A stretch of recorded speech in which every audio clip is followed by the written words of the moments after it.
ಕುಡಿಯುವ ನೀರಿಗಾಗಿ ಮಹಿಳೆಯ ಏಕಾಂಗಿ ಹೋರಾಟ. ಸತತ 10 ವರ್ಷಗಳಿಂದ ನೀರಿಲ್ಲದೆ 1 ಕಿಲೋಮೀಟರ್ ದೂರದಿಂದ ಬಿಂದಿಗೆಯಲ್ಲಿ ಹೊತ್ತು ನೀರು ಪೂರೈಕೆ. ಅವ್ರು ನೀರು ಹೊತ್ಕೊಂಡು ಕೆಲಸ ಮಾಡಕ್ ಕಷ್ಟ ಆಯ್ತೈತೆ. ನನ್ನ ದಯವಿಟ್ಟು ಕೇಳ್ಕೊಳ್ಳೋದಿಷ್ಟೇ, ನೀರು ಕೊಡಿ ನಮ್ಗೆ. ಹೌದು ವೀಕ್ಷಕರೇ, ಸಾಲಿಗ್ರಾಮ ತಾಲೂಕಿನ ಮಾಯಕೋಡ್ನಹಳ್ಳಿ ಗ್ರಾಮ ಪಂಚಾಯತಿ ವ್ಯಾಪ್ತಿಯ ಹಾಡ್ಯ ಗ್ರಾಮದ ಹೇಮ ಅವರು ರಾಷ್ಟ್ರೀಯ ಆರೋಗ್ಯ ಅಭಿಯಾನ ಅಡಿಯಲ್ಲಿ ಆಶಾ ಕಾರ್ಯಕರ್ತೆಯಾಗಿ ಸೇವೆಯನ್ನ ಸಲ್ಲಿಸುತ್ತಾರೆ.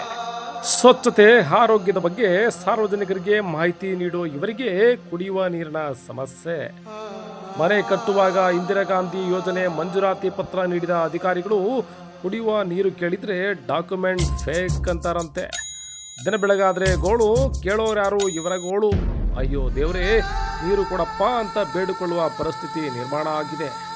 ಬೇಸಿಗೆ ಮತ್ತು ನೀರಿನ ಕೊರತೆಯ ಸಮಯದಲ್ಲಿ ಪಿಡಿಒ ಹಾಗೂ ಅಧಿಕಾರಿಗಳನ್ನೇ ಹೊಣೆಗಾರರನ್ನಾಗಿ ಮಾಡಲಾಗುವುದು ಎಂದು ಸರ್ಕಾರ ಕಟ್ಟುನಿಟ್ಟಿನ ಸೂಚನೆ ನೀಡಿದೆ. ಜೊತೆಗೆ ತೀವ್ರ ಸಮಸ್ಯೆ ಇರುವ ಪ್ರದೇಶಗಳಲ್ಲಿ ಟ್ಯಾಂಕರ್ಗಳ ಮೂಲಕ ನೀರು ಪೂರೈಕೆ ಮಾಡಲು ಸರ್ಕಾರ ಸೂಚಿಸಿದರೂ ಈ ಪಂಚಾಯಿತಿಯಲ್ಲಿ ಆ ನಿಯಮಗಳು ಪಾಲನೆ ಆಗ್ತಾ ಇಲ್ಲ. ಕನಿಷ್ಠ ಮೂಲಭೂತ ಸೌಕರ್ಯದಲ್ಲಿ ಪ್ರಾಥಮಿಕ ಹಂತ ಕುಡಿಯುವ ನೀರಿನ ವ್ಯವಸ್ಥೆಯೇ ಇಲ್ಲದೆ ಪರದಾಡುವಂತಾಗಿದೆ. 1983 ರಾಮಕೃಷ್ಣ ಹೆಗಡೆ ಮುಖ್ಯಮಂತ್ರಿ ಸಂದರ್ಭದಲ್ಲಿ RDPR ಕಾಯ್ದೆ ಜಾರಿಗೆ ತರಲಾಯಿತು.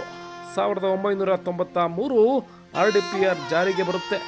ದುರಂತ ಅಂದರೆ 2026 ಬಂದರೂ ಕೂಡ ಕುಡಿಯುವ ನೀರಿನ ಸಮಸ್ಯೆ ಗ್ರಾಮೀಣ ಪ್ರದೇಶಗಳಲ್ಲಿ ತಾಂಡವಾಡ್ತಾ ಇದೆ.